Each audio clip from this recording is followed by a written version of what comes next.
अवसर फेरि अर्को पनि हुन सक्छ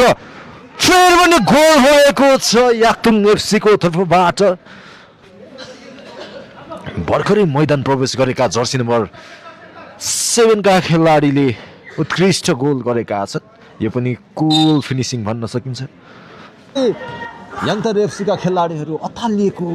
जस्तो महसुस भइरहेको छ हामीलाई निकै नै राम्रो स्किल देख्न सक्छौं फेरि पनि ओहो निकै नै राम्रो स्किल थियो यहाँ फाउल प्राप्त गरेको छ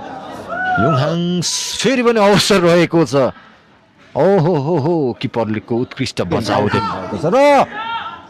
एकदमै कुल फिनिसिङ एन्ड एकदमै सशक्त पास